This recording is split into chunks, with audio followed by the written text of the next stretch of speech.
Kovingas pergalingas rungtynes. Aš nuo kito galo pradėsiu. Svarbiausia, kad jos pergalingas.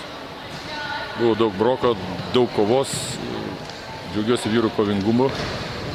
O technikos, taktikos darbo mes dar turim. Kas nutiko antroje mačo dalyje, kuomet komanda sustojo savaime puolime? Visą laiką žaidi taip, kaip priverčia varžovą žaisti. Kada varžovai keičia gynybą, varžovai pradeda daug geriau gintis, normalu, kad sutrinka žaidimas. Ir komandos stiprybė yra išlaikyti. Mums šiek tiek nepavyko, bet pavyko pačioj pabaigoj. Nepavyko išlaikyti to tokio ritmo, kad ramybės daugiau, kada paspaudžia, sustoja į aikštę.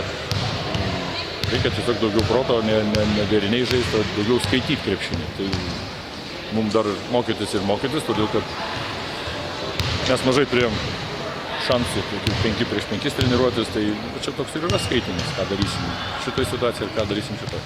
Ar jautėsi šiandieną pagalbą iš komandos naujoko Raimundo Danio? Be abejo, aš gerbiu kiekvieną žmogų, ir jis išeina į aikštelę, kartais net neišeina. Jie padeda treniruotis, jie padeda nuo suolelio.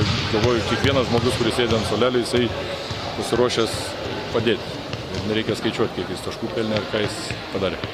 Treneri, pergalė prieš Šiaulius jums ypatinga, ar ne? Aš negalvoju dabar prieš Šiaulius, tai ne prieš Šiaulius žaidžiu.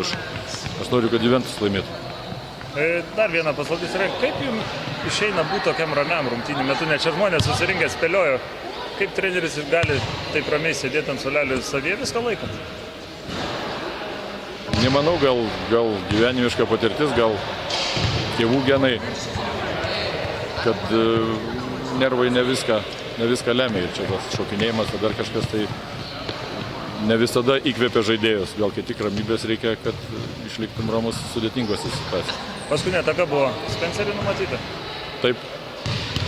Susiginčiam dar su Žydrūnu paskui, kad gal geriau kitam leis, sakau, aš pasitikiu Spence. Ačiū labai.